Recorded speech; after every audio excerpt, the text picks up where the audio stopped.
Ever wondered about that chronic watery diarrhea that just, well, won't quit? It's actually surprisingly common. Hmm. And today we're diving deep into a potential culprit that often flies under the radar, bile acid malabsorption, or BAM. Right. Think of this as your express route to understanding BAM. No confusing jargon, just the essential insights you need. Exactly. Yeah, we've sifted through the complexities to give you a clear, concise picture of BAM, covering everything from its definition right through to how we manage it. Okay.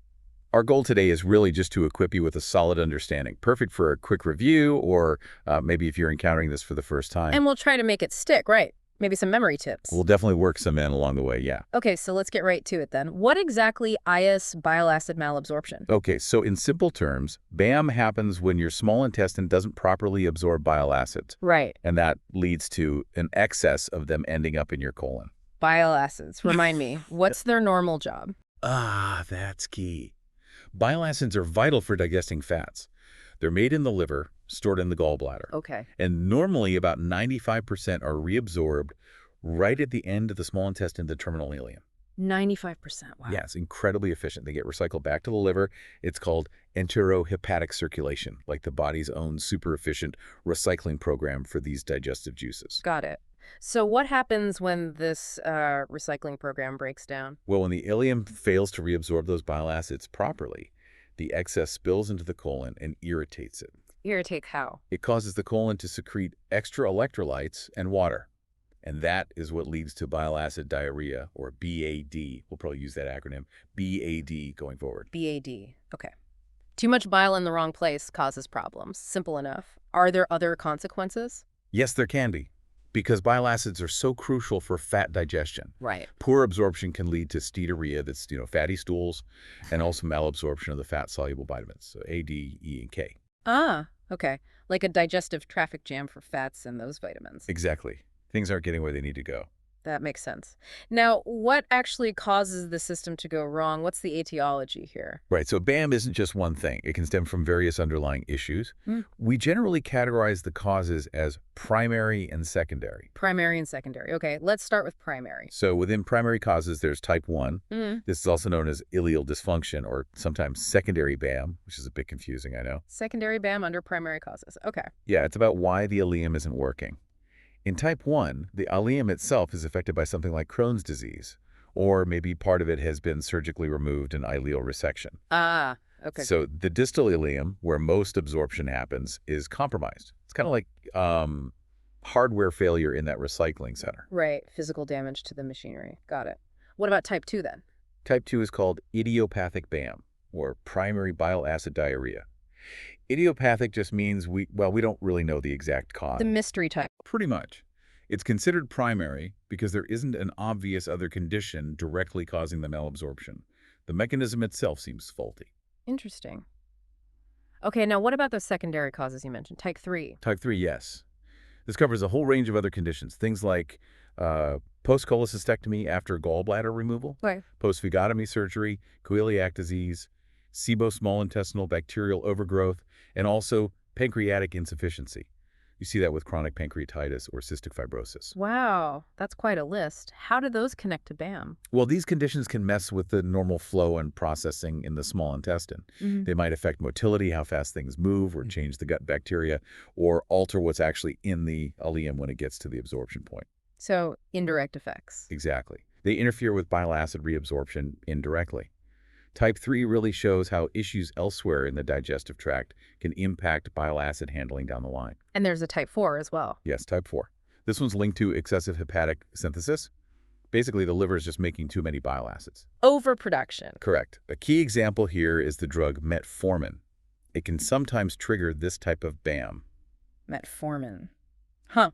Okay, so it's really not just about the small intestine failing. Lots of different paths lead to BAM. What puts someone at higher risk? Several things.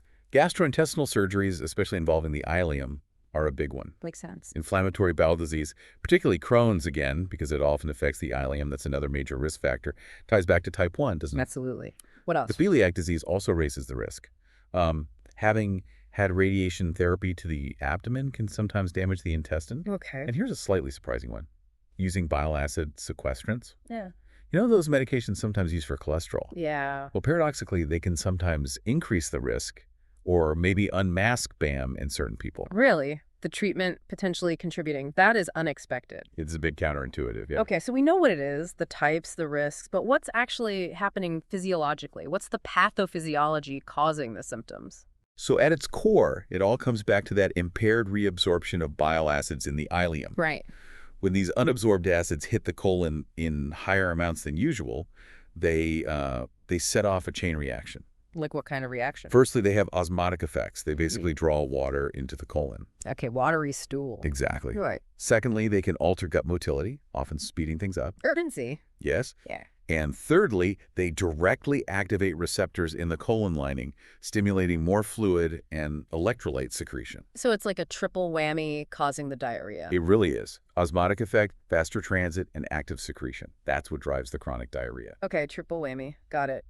Now, if someone comes in with these kinds of symptoms, what else is on the list? What's the differential diagnosis? Oh, this is crucial because the symptoms overlap so much with other common things. Irritable bowel syndrome, IBS, especially the diarrhea predominant type IBSD, that's a big one. It's very common. Inflammatory bowel disease more broadly, not just Crohn's. Chronic pancreatitis needs consideration. Coeliac disease, again. And SIBO, small intestinal bacterial overgrowth. So quite a few possibilities. It's a diagnostic puzzle. It definitely can be. Hmm. And for adults presenting with chronic diarrhea that's not bloody, you'd also think about food allergies, maybe sugar maldigestion like lactose intolerance, microscopic colitis, Okay. lymphocytic colitis, and, as we said, SIBO. It often requires systematically ruling out other things. Right. So how common is BAM? What's the epidemiology look like? Well, in the UK, the estimates are around 1 to 2% of the population. 1 to 2%. Wow. That's not insignificant. No, it's not. And there's a strong feeling it might actually be higher because it's likely underdiagnosed. Underdiagnosed. Why is that? Partly because, as we said, the symptoms mimic things like IBSD so closely. Okay. And maybe it's not always top of mind for clinicians. Yeah. It's really important to remember BAM isn't just for people with Crohn's or ileal surgery. It can absolutely happen in patients initially labeled with functional diarrhea or IBSD. That's a key takeaway. So keep it in mind even in those cases. Definitely. Especially if the diarrhea is very watery, persistent, and maybe the stool volumes seem unusually high. That should make you think, could this be BAM? Good point. So what are the classic signs a patient might describe? The clinical features? The main thing is that chronic diarrhea, often watery, often urgent. Urgency. Yeah. Patients might also complain about fecal urgency, bloating, general abdominal pain, maybe excess gas. And over time, if it's not addressed, you can see deficiencies in those fat-soluble vitamins we mentioned, and even weight loss. Anything else about the pattern? Well, it often looks a lot like IBS, as we've said, Yeah. but typically BAM affects people aged, say, 30 to 70, and it can go on for a long time, like over a decade, if not diagnosed. And again, that potentially high stool volume might be a clue. Okay, symptoms point towards it. How do we confirm the diagnosis? What investigations are used? There are a few main tests. One is a 48-hour fecal bile acid measurement. You literally measure the bile acids in the stool. Okay, direct measurement. Yes. High levels suggest malabsorption. Then there's the CCAT scan. CCAT. Sounds technical. It's a nuclear medicine test. CCAT stands for selenium-75 homocholic acid taurine. Bit of a mouthful.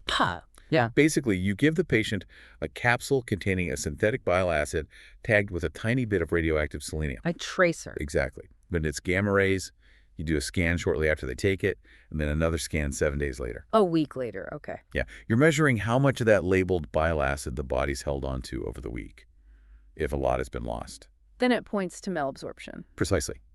That indicates BAM. So you're literally tracking the bile acids. In a way, yes.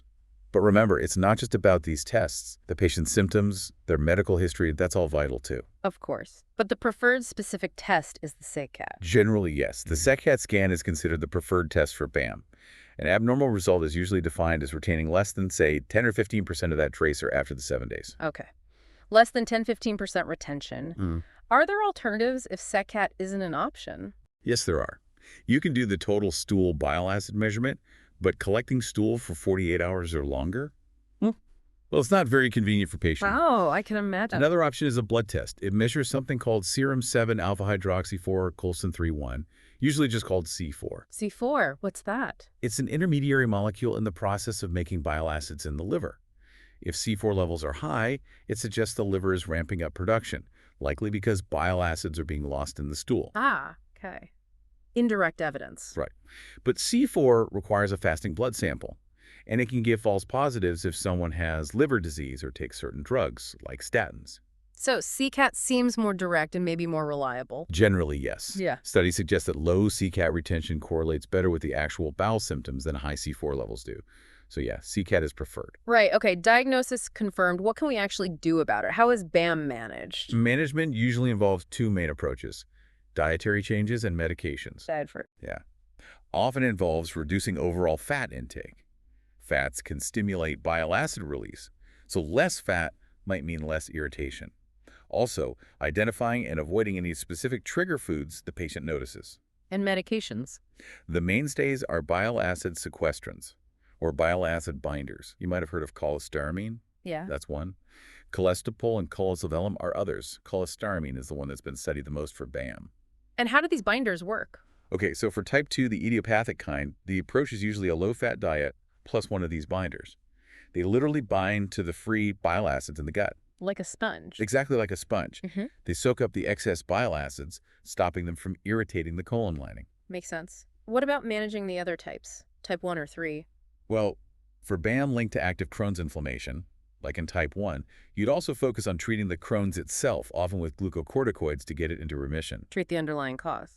Precisely. Same for type 3. If there's an underlying issue like SIBO or pancreatic problems, the primary goal is to identify and treat that. Though you might still use a bile acid binder symptomatically in the meantime. Okay, let's talk a bit more about these binders. Any important things to know when using them? Definitely. They are effective for the diarrhea, but the dose needs careful adjustment for each person. Too much, and you can end up with constipation instead, trading one problem for another. Potentially, yeah. The good thing is, because they aren't absorbed from the gut into the bloodstream, they don't generally cause systemic side effects. That's a plus. Any local side effects or interactions? Yes. Cholestyramine and cholestyramine are what's called anion exchange resins. They can bind to other things in the gut too, not just bile acids. Like other medications. Exactly. They can reduce the absorption of other drugs, like digoxin or thiazide diuretics, for example.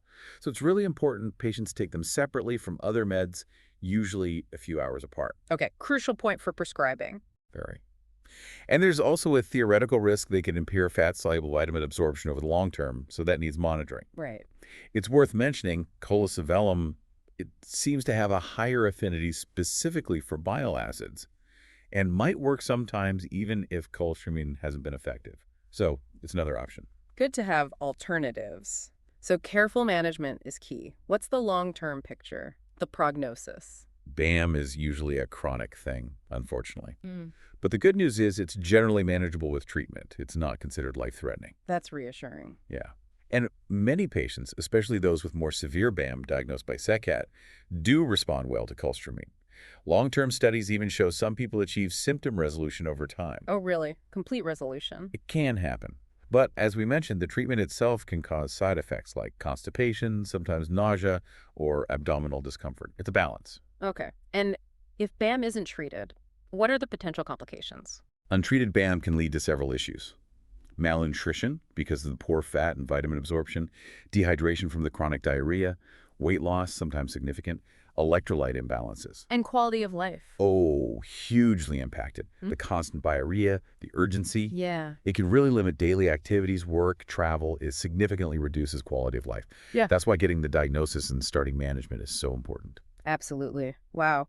So BAM, maybe not always the first diagnosis considered, but clearly a significant condition affecting potentially many people. This has been a really great deep dive. We've covered the definition, the causes, remembering those types, like hardware failure, mystery diarrhea, other gut issues, and that liver overproduction, the diagnosis, especially SETCAT, and the management strategies. Absolutely.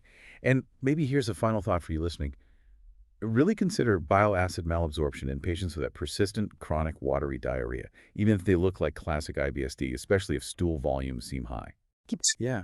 Just think about how something seemingly localized in the gut can ripple outwards, affecting nutrition and overall well-being. Great point. Uh, And if you want to dive even deeper or need top-notch revision materials for your exams, definitely check out passthemsra.com. and freemsra.com for some great free resources, too. Fantastic resources. Thanks so much for joining us today for this deep dive into bile acid malabsorption.